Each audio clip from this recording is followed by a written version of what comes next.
नमस्कार, मी पंजाब दत्त. आज आहे 13 जून 2025. मी जात आहे अकोटला आणि अकोटला गेल्याच्यानंतर या ठिकाणी मला शेतकऱ्याचे फोन आले की आमच्या अकोटमध्ये पूर्व विदर्भामध्ये पाऊस कसा येणार, तर या ठिकाणी शेतकऱ्याला मी अंदाज देणार आहे. आज या ठिकाणी मी अकोटकडे जाते, ते विदर्भातल्या शेतकऱ्याचे फोन आले तर आमच्या पूर्व विदर्भ आणि पश्चिम विदर्भात पाऊस कधी येणार. तर विदर्भातल्या शेतकऱ्याला सांगतो, आज आहे 13 जून 2025. विदर्भातल्या शेतकऱ्यांसाठी आनंदाची बातमी. 14 तारखेला म्हणजे 14 जून 15, 16, 17 आणि 18 तुमच्या पूर्व विदर्भ आणि पश्चिम मध्ये 6, 5, 11 जिल्ह्यामध्ये खूप पाऊस पडणार आहे, म्हणून हा अंदाज लक्षात यायचा. तर या ठिकाणी विदर्भात इथून अकोट 7 किलोमीटर राहिले. ह्या शेतामध्ये पाणी सचरमध्ये 14 ते 18च्या दरम्यान, म्हणून हा अंदाज लक्षात घ्यायचा. पण राज्यातल्या सर्व शेतकऱ्याला सांगू इच्छितो की म्हणजे आज आहे 13 जून पासून ते 17 जून पर्यंत पाऊस पडणार आहे.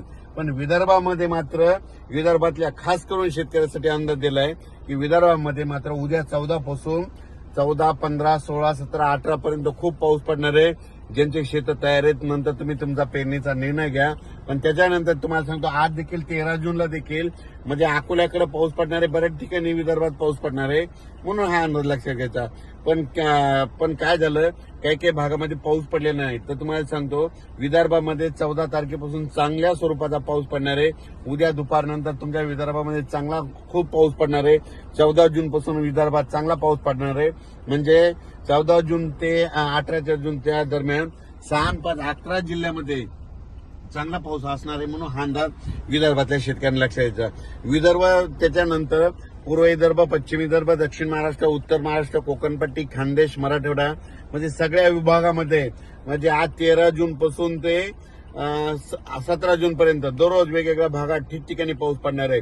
पण विदर्भात मात्र 14 पासून मात्र चांगला पावसाचा जोर वाढणार आहे, म्हणून हा अंदाज लक्षात घ्यायचा. शेतकऱ्याला सांगू इच्छितो, आता जे विदर्भात जे पाऊस येणार आहे उद्याचा 14 तारखेचा, त्याच्यामध्ये विजेचं प्रमाण जास्त असणार आहे. माझी सगळ्या शेतकऱ्याला विनंती, विजा कडकडत असताना झाडाखाली थांबत जाऊ नका. झाडावर 16% विजा पडतात. विजा कडकडत असताना आपले पाळीव प्राणी जनावरे झाडाखाली बांधू नका, कारण की झाडावर खूप विजा पडतात.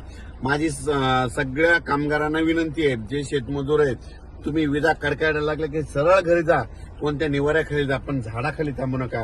कारण की याच्यामध्ये विजेचं प्रमाण जास्त आहे, वाऱ्याचं प्रमाण जास्त आहे. वारं जास्त असल्यामुळे झाडं देखील पडण्याची शक्यता जास्त आहे, म्हणून हे नाकारता येत नाही. म्हणून तुम्ही जरा काळजी घ्या, कारण की हा अंदाज केवळ विदर्भातल्या शेतकऱ्याला देत आहे. कारण की आता मराठवाडा, पश्चिम महाराष्ट्र, दक्षिण महाराष्ट्र, उत्तर महाराष्ट्र खूप काल परवा पाऊस झाला आणि आता नंबर आहे आता विदर्भाच्या पावसाचा.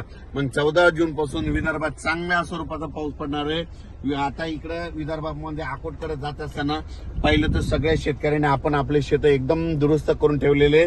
त्यांना सांगू इच्छितो की आता उद्यापासून 14 पासून चांगला विदर्भात पाऊस पडणार आहे, म्हणून हे लक्षात घ्यायचं. काल एक तुम्हाला सांगू इच्छितो, आमच्या बाजूला म्हणजे आमच्या गुगळी धामणगावच्या बाजूला डासा आहे आणि कापूस लागवड करत असताना एका मुलीच्या अंगावर वीज पडली. म्हणून माझी सगळ्या शेतकऱ्याला विनंती आहे, विजा कडकडत असताना कमीत कमी झाडाखाली थांबू नका. वातावरण तयार झालं, थोडं दिसलं की तुम्ही तुमचं घर जवळ करा, पण झाडाखाली मात्र थांबू नका. झाडावर 16% विजा पडतात. बाबळीच्या झाडावर वीज पडते, आंब्याच्या झाडावर पडते, नारळाच्या झाडावर पडते, चिंचाच्या झाडावर पडते, म्हणून हे अंदाज लक्षात घ्यायचा. धन्यवाद.